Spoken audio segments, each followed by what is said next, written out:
धार्मिक गुरु जगतगुरु सतीशाचार्य महाराज जी, जिनका आयुर्वेद और सनातन संस्कृति के प्रति अहम योगदान रहा है, अपने मंचों से वो युवाओं को संदेश देते हैं और भारत की जो अभूतपूर्व धरोहर है आयुर्वेद, उसके माध्यम से लोगों के जीवन को बदलते हैं और साथ ही साथ संस्कारों से कैसे जोड़ना है, सनातन के प्रति युवाओं को कैसे प्रेरित करना है, उसके लिए भी ढेर सारी बात बताते हैं। मौजूदा दौर में हम जिस तरह की राजनीति देख रहे हैं, जिस तरह की अलग अलग विचारधाराओं के टकराव से आए दिन रूबरू हो रहे हैं, तो ऐसे में अपने पक्ष को शांतिपूर्ण तरीके से प्रेरित करते हुए युवाओं के बीच में लेकर जाना और इस देश की जो छवि है, वासुधैव कुटुंबकम जिसको कहा जाता है, उसके आधार को मजबूत करना। जोरदार तालियों के साथ स्वागत कीजिए जगत गुरु सतीशाचार्य महाराज जी का। मैं उनसे अनुरोध करूंगी कृपया मंच पर पधारें और उनके साथ सवाल जवाब के सिलसिले को आगे बढ़ाएंगी मेरी सहयोगी पूजा सचदेवा।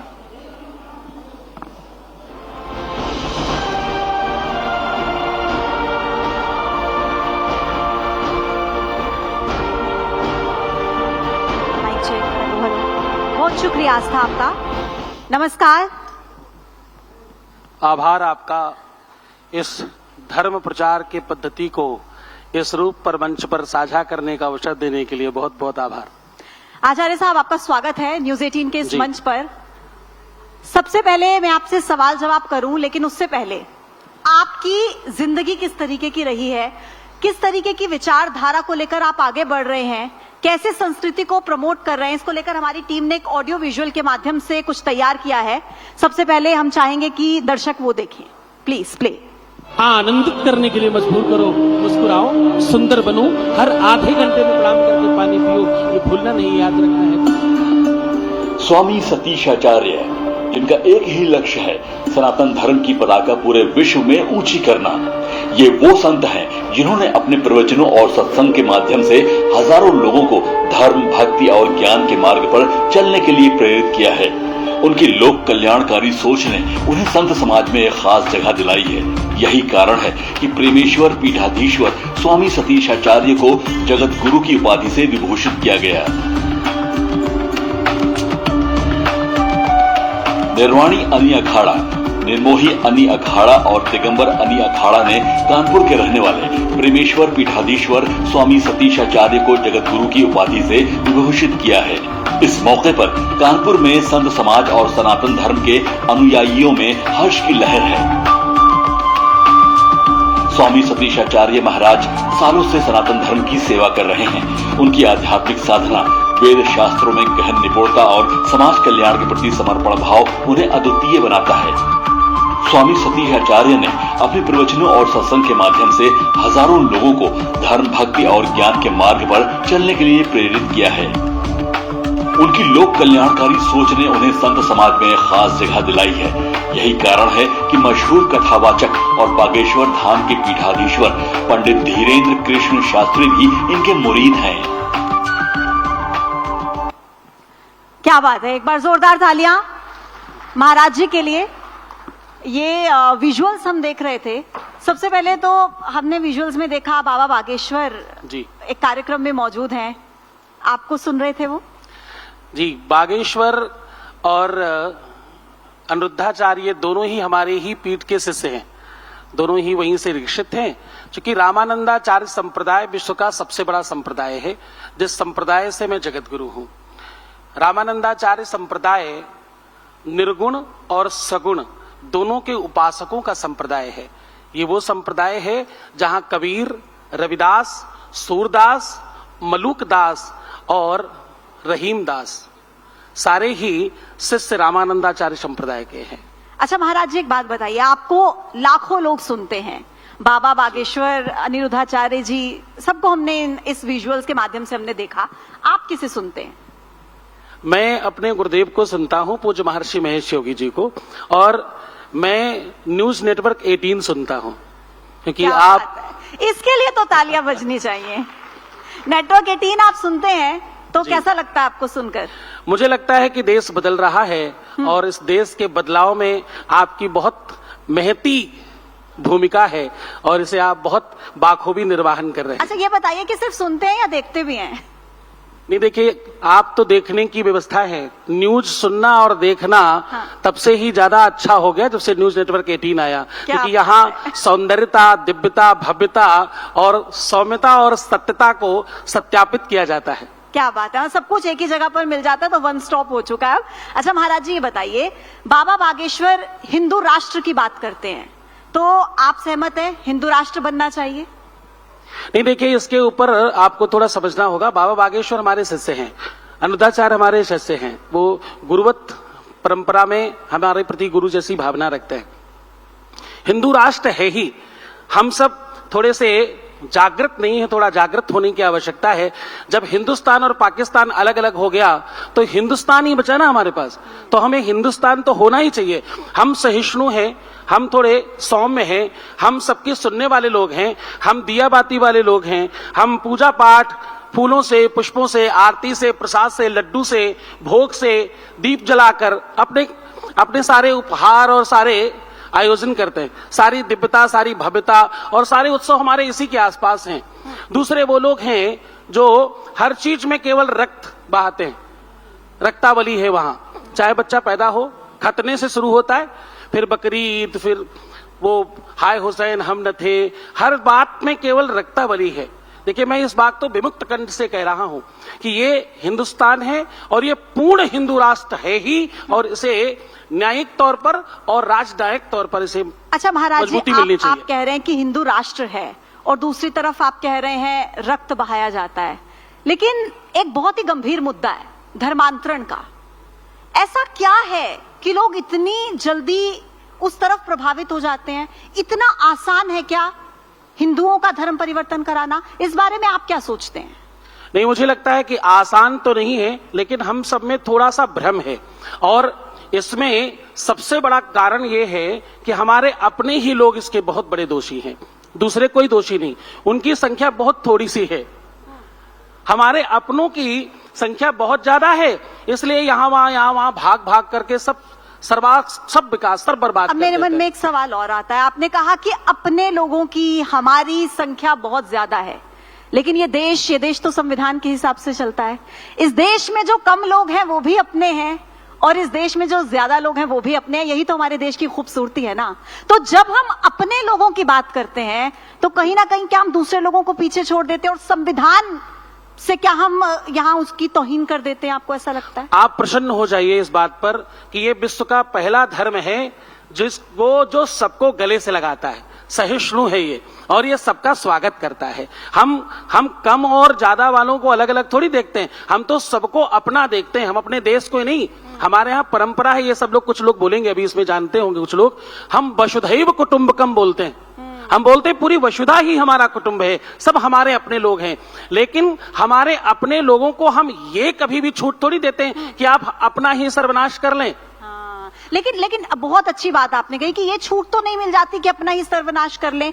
हम तो वसुधैव कुटुंबकम की धारा पर, संस्कृति पर चलते हैं, लेकिन दूसरी तरफ आप अलग अलग प्रदेशों के एग्जाम्पल ले लीजिए, पश्चिम बंगाल ले लीजिए, मुहर्रम की आप तस्वीरें ले लीजिए जहां पर मारपीट होती है, कहीं पर किसी लड़के की हत्या कर दी जाती है।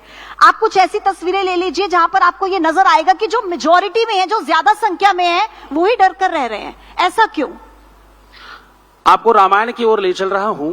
रामायण में दो पात्र हैं, एक राम है, एक रावण है। रावण ने भगवान राम से कहा कि देखो, मैं तुमसे सब तरह से बहुत बड़ा हूं, कुल में, खानदान में, ताकत में, क्षमता में। ब्रह्मा जी मुझे पढ़ाने आते हैं, हाँ, इंद्र हमारे यहाँ झाड़ू लगाते हैं, काल को हमने पार्टी में बांध रखा है, यानी अपनी चारपाई में बांध रखा है, और 1 लाख पुत्र 1.25 लाख नाती, 1 लाख पुत्र 1.25 लाख नाती है। तो मैं आपसे वंश परंपरा में भी बहुत बड़ा हूं, उसके बावजूद मैं हार गया। हारने का कारण, बोले मेरा भाई मेरे खिलाफ है, तुम्हारा भाई तुम्हारे साथ है, बस इतनी सी ही दर्द, इतना ही दर्द है। हिंदुत्व में दूसरा दर्द कोई और है नहीं, इसमें एक ही दर्द है, हमारे अपने ही कुछ भाई, कुछ हमारे अपने लोग। मैं आपको सत्य कहूं, इस दशक में कुछ परिवर्तन आया है। हम सनातनियों में हमने कुछ और गौरव देखा है, थोड़ा बल बढ़ा है, लेकिन अभी और जागरण की आवश्यकता है। हम सबको थोड़ा और जागृत होने की आवश्यकता है, अन्यथा ये मुहर्रम और ये काट पीट ये निरंतरता में आएगा, क्योंकि ये कंस्ट्रक्शन में दोष है। एक वो हैं जिनको काटना ही सिखाया गया है। आपको बस 1 मिनट में मेरी बात खत्म होगी। आप सबको मालूम होगा बकरीद में वो क्या करते हैं, बकरे को धीरे धीरे रगड़ रगड़ के आराम आराम से उसको तड़पा तड़पा के काटते हैं। और ये सब देखेंगे, सारे बच्चे देखेंगे, सारी बेटियां देखेंगी, सारी वो हम नन्हे पुष्प देखेंगे घर के। सबको खड़ा करो और सबके सामने एक जीव को तड़पा कर काट दो। आपके यहां एक भी ऐसा पर्व है क्या? अरे क्या वकालत करते हैं हम लोग साहब। हिंदुत्व को स्वीकार करें और हम सब एक हो जाएं, बस इतने भर में ही ये हिंदू राष्ट्र हो जाएगा, कुछ और करना नहीं पड़ेगा। लेकिन अभी मुझे लगता है आप जैसे कह रहे हैं कुछ और करने की जरूरत नहीं है, लेकिन उन लड़कियों की चिंता होती है जो हिंदू हैं और जबरदस्ती नाम बदलकर पहले उन्हें अपने जाल में फंसाया जाता है, नाम कुछ का कुछ बताया जाता है, फिर उनको अपने प्रेम जाल में फंसाया जाता है, फिर जब असलियत पता लगती है तो धर्म परिवर्तन के लिए उन पर दबाव बनाया जाता है। ये क्यों हो रहा है? इतने आसान टारगेट हैं क्या हिंदू? आपको इस बारे में क्या लगता है? मुझे लगता है इस सब के दोषी हम सब हैं। ये जो हो रहा है इस सब के दोषी कौन है? हम सब इसके दोषी हैं। एक हमारा शिष्य है, कवि है, वो कहता है कि दिन भर रील बनाती है, पढ़ती नहीं पढ़ाती है। ये जो रील चल रही ना, ये सबसे बड़ा दोष इसी का है।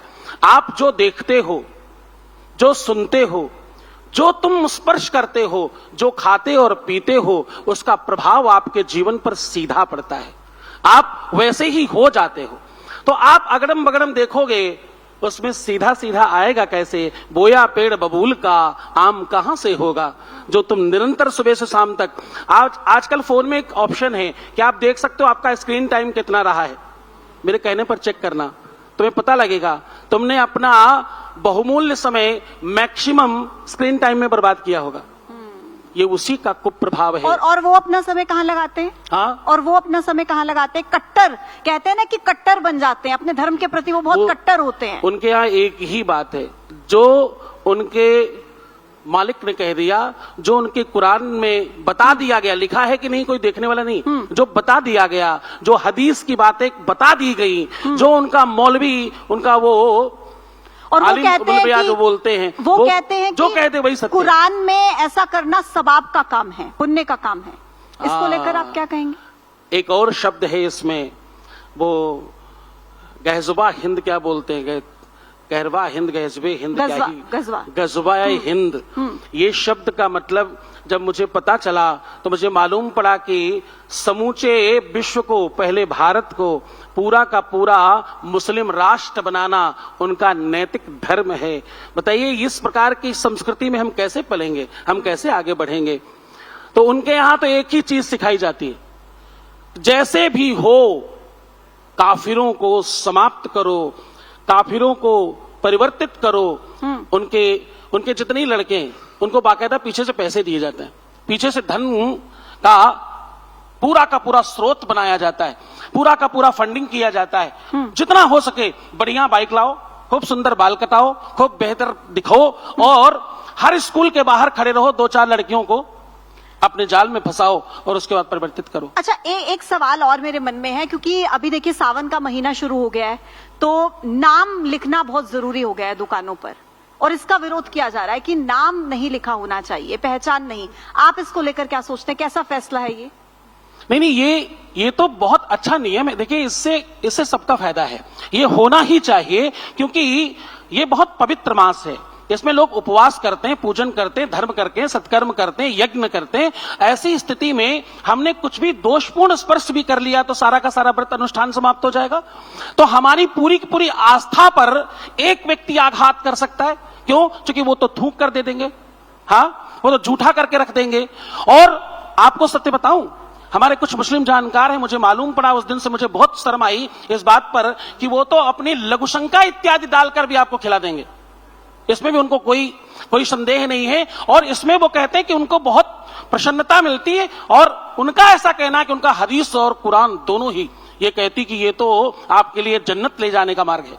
लेकिन अच्छा, आपको ऐसा लगता है कि कुछ लोगों की वजह से, कुछ तथाकथित लोगों की वजह से पूरी कम्युनिटी को टारगेट कर देना, क्या ये ठीक है? क्योंकि आप अगर देखेंगे, अगर हम हिंदू धर्म की भी बात करें तो आज कई बाबाओं की संख्या ऐसी भी है जो कहीं ना कहीं लोगों के साथ छल करने का काम कर रहे हैं। अभी उत्तर प्रदेश से छांगुर बाबा का नाम आपने सुना होगा। तो इस तरीके के जब मामले सामने आएंगे तो लोग कैसे आस्था में, कैसे बाबा में, कैसे महाराज में, कैसे आचार्यों में, अपने धर्म में कैसे यकीन करेंगे? क्या लगता है आपको? नहीं, देखो, यकीन तो करना ही चाहिए। ये देखो व्यवस्था है। मैं तो ये कहता हूं, गुरु करो जान के और पानी पियो छान के। ये कहावत है ना, इसको थोड़ा उल्टा कर दो। केवल अगली बार गुरु करना छान कर और पानी पीना जान करके। वो ये मालूम पड़ जाए कि फलाना बिस्लेरी है, एक्वाफेना है, आरओ से बढ़िया निकाला हुआ है, आपका पानी ठीक है, लेकिन गुरु छान कर करना चाहिए। क्योंकि गुरु का काम केवल धर्म का प्रचार नहीं है। गुरु का काम है संसार और सृष्टि के निर्माण में सहायक होना। क्योंकि गुरु सामान्य शब्द नहीं। अभी कल गुरु पूर्णिमा थी, हम सबने मनाया। ये बहुत बड़ा शब्द है, ये बहुत बड़ा पद है। गुरु कह देने मात्र से पूरी सृष्टि आपके अंदर समा जाती। तो ये पद बहुत बड़ा है। इसमें 100% बहुत सूझबूझ के साथ गुरु बनाना चाहिए। चंद लोगों की जब आप बात करते हो तो मुझे लगता है कि देखो, हमारे यहां कभी कदार ऐसा हो सकता है, एक आध अपवाद कदाचित देखने को मिलता है। लेकिन अगर आप दूसरी तरफ की आप बात करें तो वहां 100% एक ही जैसा है। क्योंकि उनका कंस्ट्रक्शन बुरा है, उनको बचपन से सिखाया वही गया है, उनको बचपन से उसी तरह से रखा गया है, उनका लालन पालन वैसा ही है। आप जिस प्रकार से सिखाए जाओगे, बचपन से आपको सोने को लोहा और लोहे को सोना कहाया जाए तो आप बड़े होकर क्या कहेंगे? वही बोलेंगे।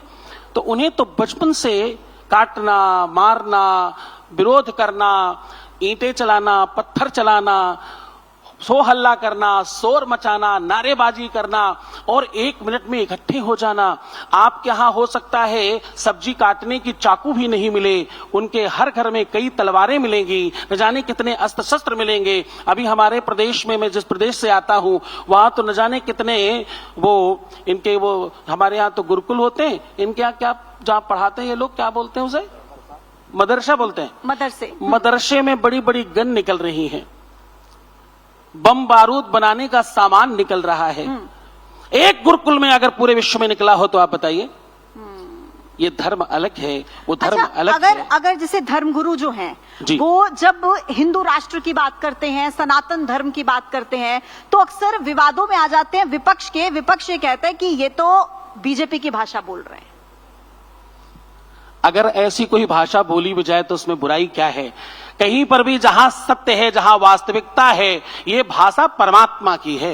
बीजेपी परमात्मा की भाषा बोल रही है। बीजेपी क्या, कोई किसी संप्रदाय में, किसी छोटी सी पार्टी में हम किसी व्यक्ति विशेष की वार्ता थोड़ी करते हैं। हम लोग तो ईश्वर की वार्ता करने वाले हैं। ये तो परमात्मा की भाषा है। हम ईश्वर के वादी हों, हम धर्म का प्रचार करने वाले हैं। हमने आते ही आपको क्या कहा कि धर्म के प्रचार में आपने हमें अवसर दिया, तो हम तो धर्म का प्रचार करने निकले। तो हम चाहते हैं कि हमारे भगवान के पूजक ज्यादा हो, तो ये बीजेपी की भाषा थोड़ी है, ये तो हमारी भाषा है, ये तो धर्म की भाषा है। और हमारी भाषा बीजेपी बोल रही, इसलिए बीजेपी को साधुवाद, उनको धन्यवाद। अच्छा, आपकी भाषा बीजेपी बोल रही है, हमारी भाषा बीजेपी परमात्मा की भाषा जो बोले। हम तो कह रहे राहुल जी क्यों नहीं बोलते?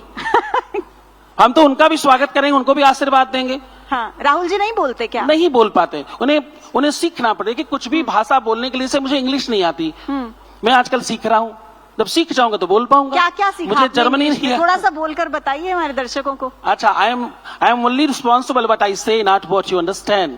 मैं उसी बात का जिम्मेदार हूँ जो मैं कह रहा हूँ, ना कि तुम जो समझ रहे हो।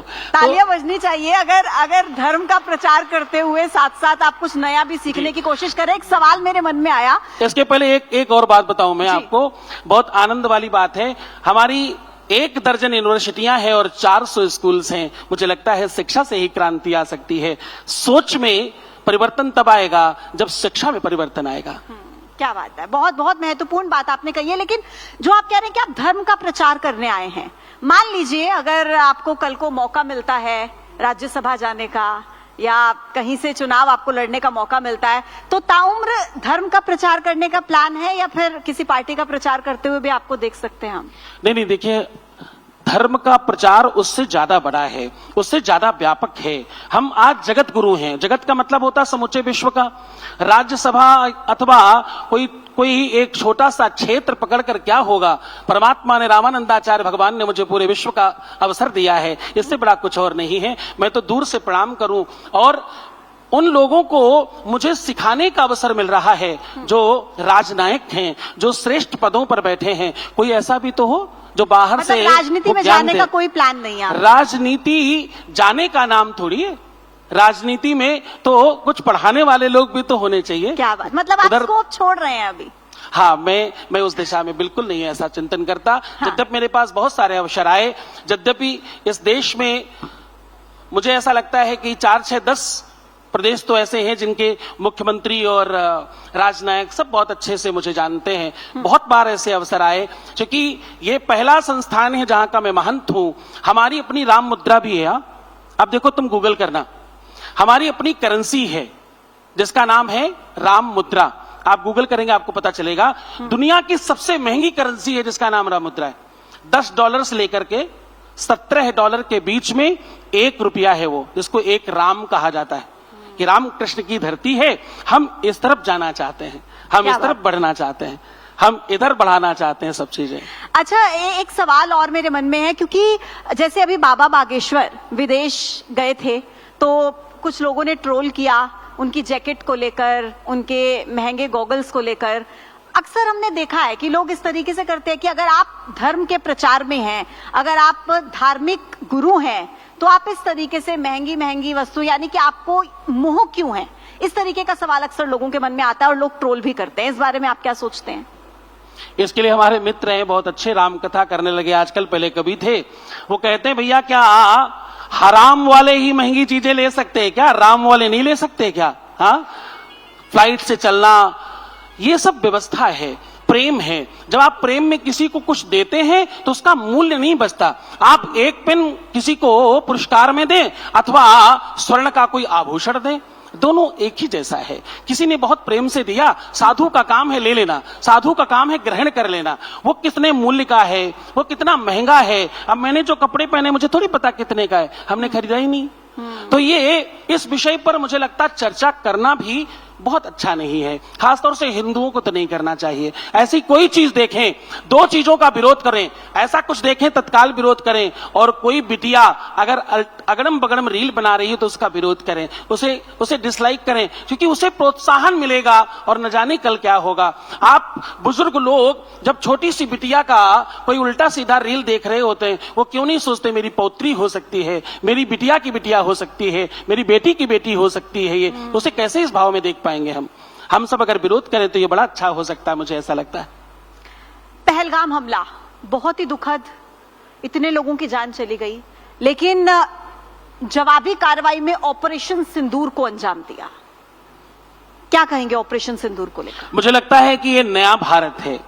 राजनायक में, राष्ट्रनायक में वो क्षमता होनी चाहिए कि वो अपने लोगों को, अपने देश को, अपने देश हित में प्रथम कार्य कर सके और उससे संबंधित कदम उठाए जा सकें। ये दुनिया में पूरे विश्व ने देखा और भारत में प्रथम बार ऐसा हुआ कि जिन बेटियों का, जिन लाडलियों का, जिन बच्चियों का, हमारी वो बच्चियां हैं ना जिनका सुहाग सिंदूर उनके सामने उजाड़ दिया गया, उन सब लोगों को चुन चुन कर मारा गया, उनका समूल विनाश किया गया। ये गौरव की बात है, ये गौरव गाथा है और मुझे लगता है उस दिवस को दीपावली से ज्यादा बड़ा मनाना चाहिए।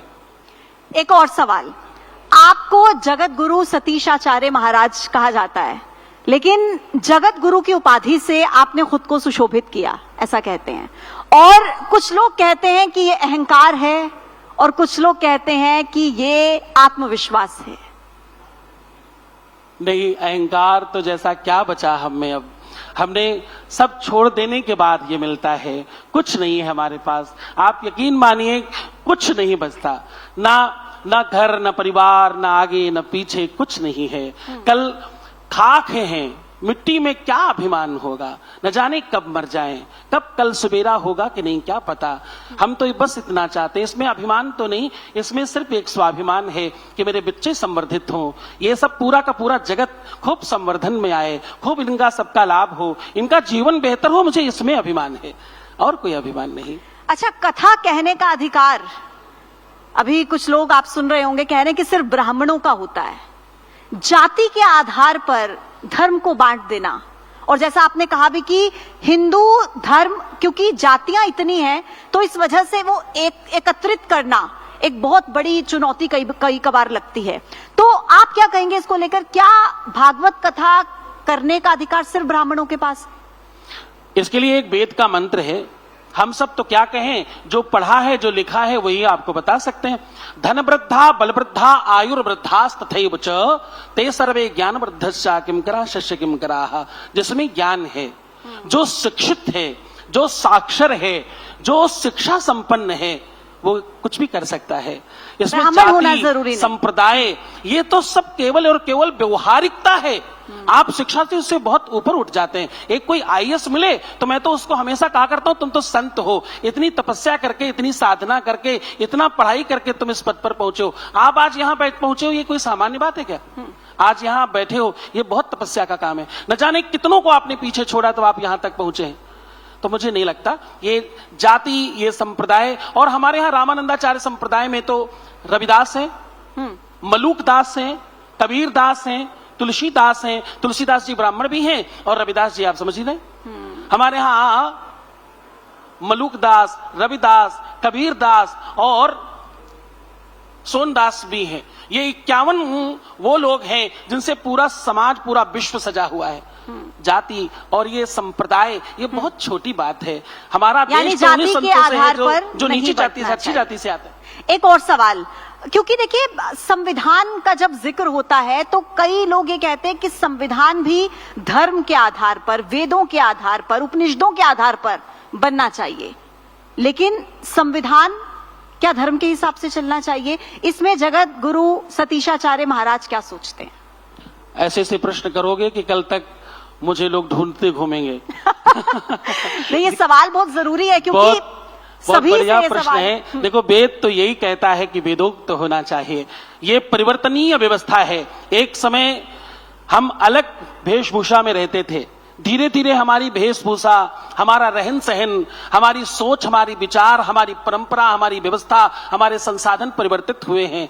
तो हर चीज में परिवर्तन की आवश्यकता है। वेद कहता है कि आप समय समय के आधार पर, जैसा शास्त्रों ने कहा है, जैसा शास्त्र और नीति कहती है, नीति भी एक नीति को कहते हैं, राजनीति वाली नीति को भी कहते हैं, और एक नीति वेद को भी कहते हैं। वेद जो कहे वही करना चाहिए, वेद जो कहे वो करना वही करना चाहिए। तो डॉक्टर भीमराव आंबेडकर जी ने जो संविधान लिखा, वो क्या आपको लगता है कि नीतियों को फॉलो नहीं करता? ये बहुत अच्छा प्रश्न है। यद्यपि आप मुझे बहुत गोल गोल घुमा रहे हो, लेकिन अब आप हो तो कहना तो पड़ेगा ही।